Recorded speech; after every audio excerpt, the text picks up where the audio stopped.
right outside of our room, well, at the balcony. So may balcony yung room namin dito in Tagaytay. We are here for the next 2 days. And for those of you who have seen my latest vlog, you would know why I am badly needing rest. So we're here because we kind of wanted to take a break from everything that has happened in the past few weeks, but also at the same time because we are about to start homeschooling already. It's already July, and I can't believe how fast the year has gone by already. We're already hitting the half of the year. Malapit na pong lumabas si Jose Marichan ulit. And you know, this is something that I actually learned in our church, how to do like a mid-year pause and just reflect on some things that have happened over the first half of the year. I think it's a great idea. Some of us have gone fasting already. Meron kaming tinatawag na pray and fast.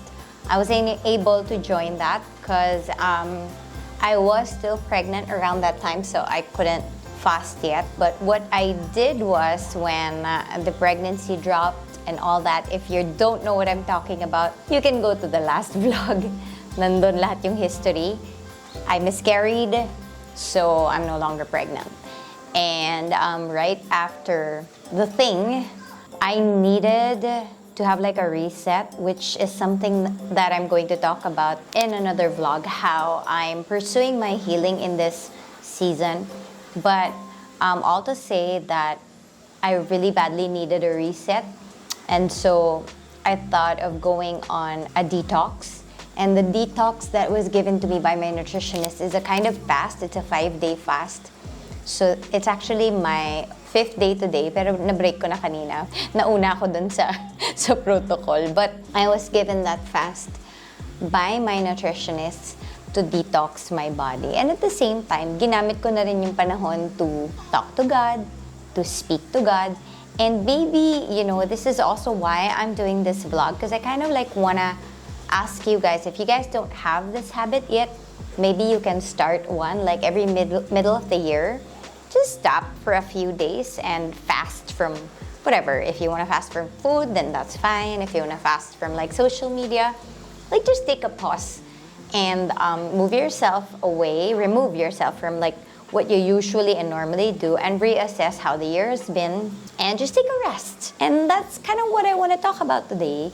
Paano nga ba tayo magpapahinga? Kasi marami sa atin ang hindi marunong magpahinga. I still love working today, but I'm no longer like how I was before when I was much younger and more energetic, na yung halos Diyos ko na yung trabaho. Hindi na po ako ganun ngayon. Yay! Di ba? Clap, clap for me. But I still have that tendency in me to make work my everything, to make work as my identity and as, you know, the source of my confidence, na parang, ay, may nagawa ako, kaya may kwenta akong tao, di ba? Hindi naman yun malayo sa totoo because work is really purposefulness and God really wants us to be purposeful. However, when we take it to the extreme, di rin naman yun maganda sa atin. And I'm going to explain why as I share some points for how can we rest nga ba kasi? Is there a way of guarding this time? And why do we even have to guard it? Yan yung mga tanong natin sa araw na to. Una muna, why, no? Kasi rhythm yan talaga ng Diyos para sa ating lahat. Hindi ko alam kung naniniwala kayo sa Bible o sa Diyos, pero para sa akin, because I'm a believer of the Bible and the God of the Bible, He created mankind to have days for work and a day for rest. Sabbath is mandated. From the Old Testament to the New Testament, this is something that God wants us to do. And Sabbath is resting from all kinds of work. So makikita natin na kung naniniwala tayo sa Diyos na to, yun talagang rhythm niya sa buhay natin na there's work but there's also rest. Mapuprove din natin to hindi lamang sa salita ng Diyos, kung hindi sa mga katawan natin na kapag hindi talaga tayo nagpapahinga, ito ay bumibigay, di ba? So kailangan meron talaga tayong rhythm na trabaho, tapos may pahinga. Trabaho, pahinga, di ba? Alam nating lahat yan. So, bilang isang former workaholic, paano ko ba nagawang maging isang taong marunong magpahinga. There are 4 ways that I feel like you can guard the rest in your life. So number 1, set a schedule and stick to it. Pahinga yung pinag-uusapan pero bakit may schedule? Pag sinabi sa trabaho ninyo na 9 to 5 talaga lang yung trabaho nyo, di 9 to 5 lang. Wag na nating ipilit pa na pagkatapos ng 5 o'clock, yung di natin natapos sa 9 to 5, ikakram pa natin tapos lalagay pa natin beyond the 9 to 5 schedule. Ang aking isang motto in life na natutunan ko, no, na parang ginawa ko para sa sarili ko, para malaman ko na, kunwari mo kasi ako kahit na di naman office hours yung ginagawa ko, pag hindi ko talaga natapos yung mga gawaing bahay sa isang araw, feeling ko hindi ako kumpletong tao. So gumawa ako ng kasabihan para sa sarili ko.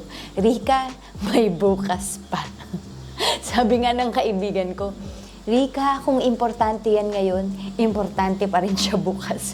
Pwede mo siyang gawin bukas. Alam niyo, bawat idagdag o ibawas natin sa buhay natin ay merong overall effect sa life natin. Pagka sumobra tayo ng cups of rice, dadagdag yan sa timbang natin. So, ganun din yun. Kapag sumobra tayo sa oras ng trabaho, may nagagawa rin yun sa buhay natin. So, tatandaan natin lagi yun, di ba? So, ayun.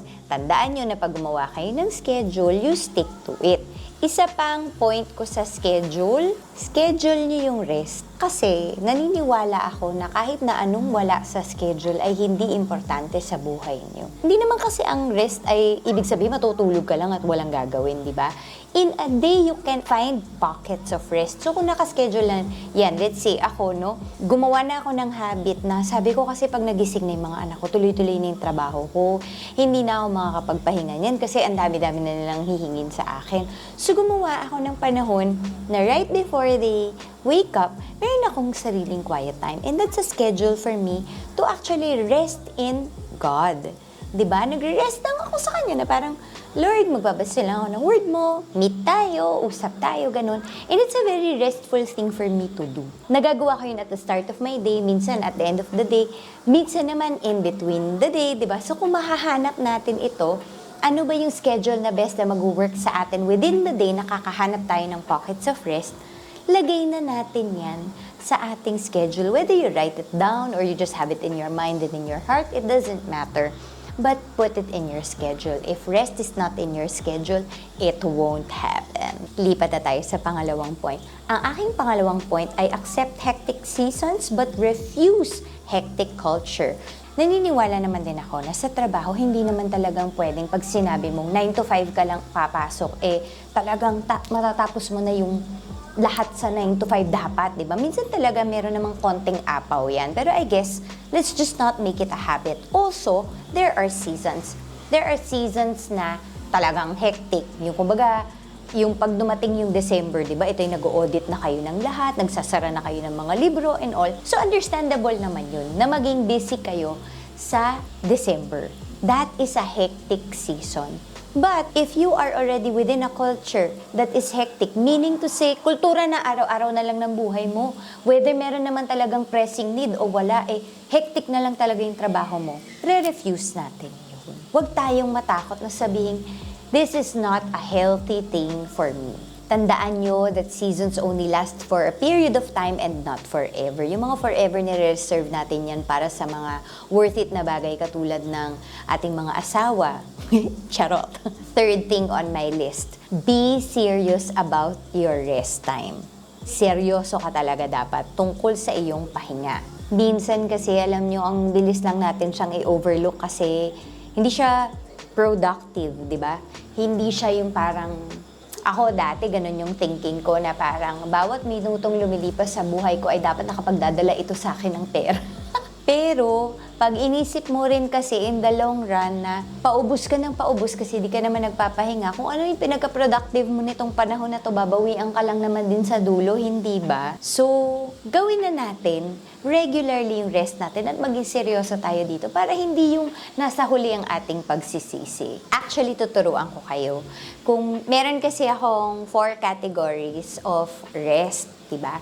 Kasi nga, ano ba ang akala natin sa rest? Yun lang, nagbakasyon ka ng 1 isang linggo sa beach, na isang beses lang sa buong taon mo, o di kaya ang rest ba sa'yo ay nakahiga ka lamang? Hindi po. There are 4 kinds of rest for me. And I will share them with you. Maybe you can get an idea. The first kind is the do-nothing rest. Ang do-nothing rest ay walang iba kung hindi buhaybaboy.com. Charot. Di ba meron na mga ganon, yung mga the art of doing nothing? Kasi nga, sa totoo lang, mas mahirap nang maisip yung wala kang ginagawa these days than yung meron at marami kang ginagawa, di ba? Kasi nga, we're so into productivity, di ba? Feeling ko, no, mas workaholic yung panahon natin kaysa nung mga unang panahon na mas magaling silang mag-rest. But yeah, do nothing rest. Kailan kayo huling nagkaroon ng do nothing moment in your life? Lagi na lang ba kayong doing something? Di ba? Na hindi na kayo, alam nyo, maganda rin kasi minsan yung blanco ka lang. Kasi ako nga, hindi, ewan ko napapansin nyo to, no? Pag nasa banyo kayo, dami nyo biglang ideas. Ako ganun. Kasi feeling ko, yun lang talaga naman yung panahon na wala ka ng ibang kinakargang ibang bagay sa isip mo. Dahil parang, sige, maliligo lang naman ako, yun yung gagawin ko. Or magna number 2 lang ako, di ba? Tapos bigla ka nakakaisip ng kung ano-anong bagay kasi nakatunganga ka lang, di ba? So minsan marami rin kasing dumadating sa mga panahon na blanco ka lang at wala ka talagang iniisip. The second kind of rest is actually active rest. This is a term that you actually hear when, you know, you have coaches or workout trainers. Nagsasabi sa'yo na ito yung mga days of active workout mo, pero ito, meron ka rin yung active rest. Yung active rest ay yung gumagalaw ka pa rin, pero hindi as hectic as you would normally do it, no, on a normal workout day. May nakuha rin akong term from Pastor Adam Mabry, who is a very good friend of my husband. He has a book on rest, The Art of Rest. Maybe you wanna get a copy of that. You can get it on Kindle. But he terms it as avocation. So vocation is your job, di ba? Ano ba yung bokasyon mo sa buhay? Pag avocation, tinanggal natin yung vocation na yun, tapos gumagawa lang tayo ng ibang bagay. So let's say, ako ay isang vlogger. Sa rest day ko, hindi na ako magva-vlog. Pero pinili ko sabihin natin na magluto. At ang pagluluto para sa akin ay malaking trabaho. Kasi mahirap siyang gawin, di ba? Hindi naman siya like just anything. And for others, this is a legit job. But for me, because this is not my job, even when I'm working at it, even when my brain is working, when my hands and my feet are all tired from all the preparations that I have to make, I'm still not going to say that I'm not rested. Why? Because it's not my work. I'm not thinking of my work. It's avocation. So, hindi yung bokasyon ko yung iniisip ko, kung hindi yung nakakaaliw to eh. Kaya yung mga hobbies dito pumapasok eh. And even for me, no, jumping rope is such a thing. Like, pag tinitingnan ko ng mga tao, hindi ko na napapagod dyan, ganyan. O, nakakapagod siya physically. But after it, I don't feel as tired as I would normally feel about my work because it's an avocation. It's something that gives me joy. It's not related to me being productive and making money. It's really just me spending time on something that gives me joy, working on something that, you know, is not going to lead to anything else, but just self-improvement, self-happiness. Yung ganun ba? Okay, the third kind of rest naman na i-share ko sa inyo ay ang sustainable rest. Ito yung kind of like sinasabi ko na rin kanina, na find pockets of rest within your day. Minsan nga kasi ang hilig na lang natin dun sa mga one-time, big time na hindi na nga tayo umaabot usually sa bakasyon natin, bigla na lang bumibigay yung mga katawan. Kasi when we wait that long, maybe our will wants to wait that long. Our minds are saying, yes, we can wait that long. But we don't know that our bodies are making aray na pala. Tapos sinasabi nila na, ay hindi na pala talaga namin kinakaya, kaya titirik na kami. So kailangan natin ng sustainable kind of rest in a day. Truth is, meron naman tayong trabaho. So how do we meet both needs, di ba? So find pockets of it. Believe me, it doesn't have to be long. You don't have to spend hours on your rest. Sometimes, you know, for me, what works is just a page of a book or a chapter of a book or a couple of pages of devotional. Tama na yun sa akin and my soul, my spirit feels rested. And that is something that I can sustain every day of my life. And this is kind of like why I also do jump rope. Kasi a jump rope is something that I can do in what? Like 10 minutes? What is 10 minutes in a day, right? What is that kind of rest for you? So, something that you can sustain. Something na hindi mo kailangan itigil yung buong buhay mo para magawa mo siya. what is sustainable rest for you? Last is, and I've been kind of like hinting on it na kanina, have a holistic kind of rest as well. Rest is also holistic in the sense that, we're a body that is made up of parts. We're like body, mind, heart, and soul. Hindi naman tayo parang puro katawan lang, di ba? Hindi lang naman din tayo puro utak. So, all working in parts. But sometimes kasi we fail to feed all the parts of us with rest. So, minsan, yung mind natin, ang pinaka hindi rested. Yung katawan, kahit nakahiga lang, yung mind naman natin, andar ng andar. Minsan naman, our mind is too relaxed, di ba? While our bodies are like doing all of the work. So, you have to know parts of you that are really, really tired as well. So, you can attend to it in the most appropriate way. Kasi minsan, kala natin enough na nahiga tayo. Minsan, kailangan din nating i-refresh ang ating mind, di ba? Yun yung ating tutukan, hindi lang yung natulog. Minsan, di ba, nakakatawa kasi kahit natulog ka naman na ng ilang araw, bakit feeling mo hindi ka pa rin nakapahinga? It's because there is something more that you need for the other parts of your body that actually needs rest. Which kind of leads me to the fourth thing that I will share with you that can guard your rest.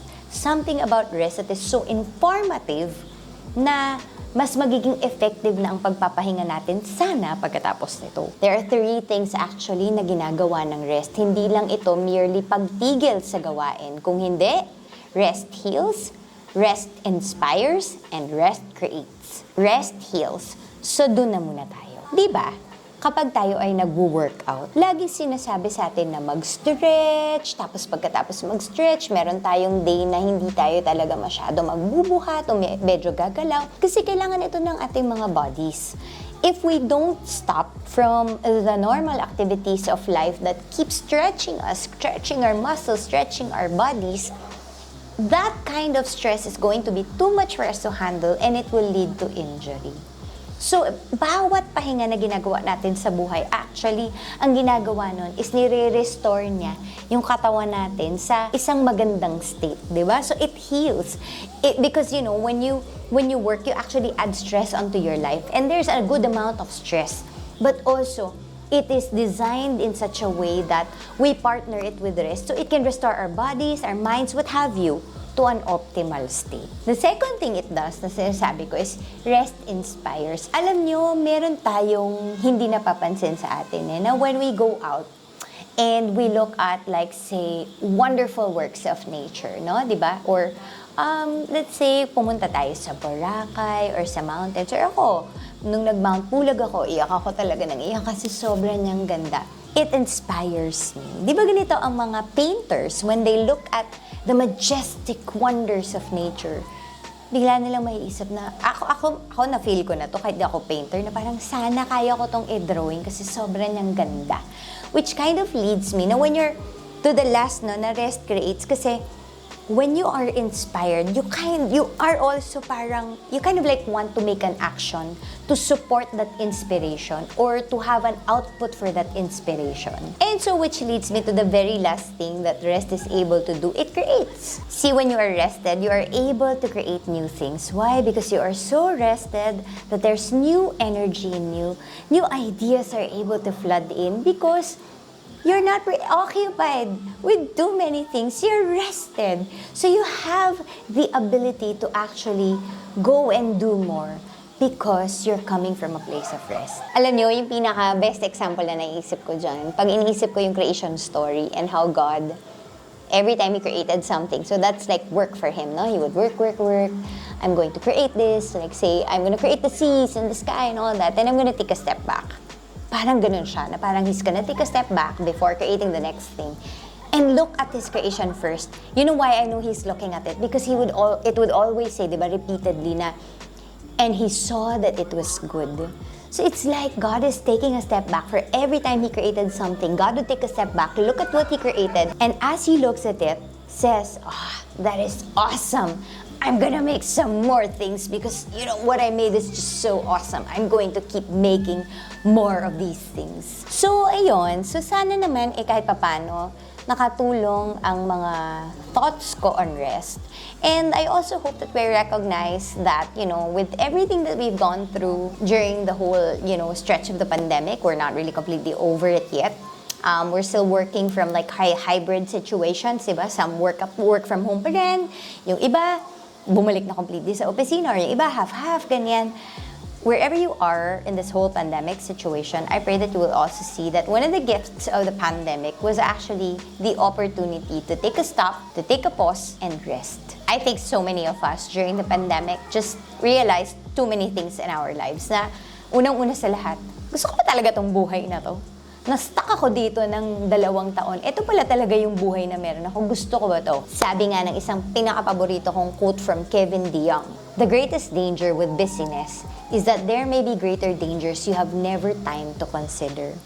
Rest ultimately is having the time. And when we have the time, we can consider the right things in our lives. When we don't have the time, we don't actually know na we're overlooking some of the best parts dapat pala of our life. We're missing out on them. And sometimes, I know that we don't feel like we have time, that we don't have a choice. But maybe now's the time to take a stop, middle of the year, and say, do I have the time or not?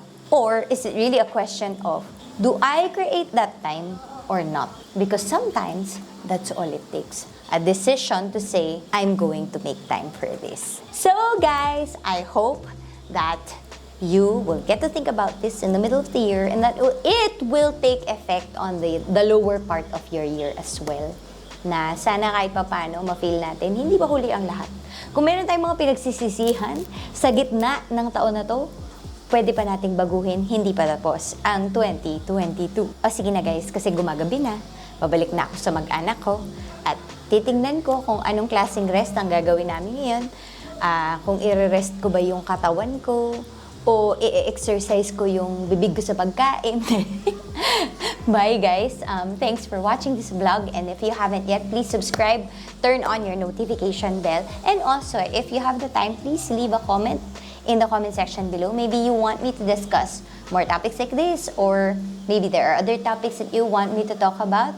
I would gladly want to hear that from you. Thanks. Bye guys.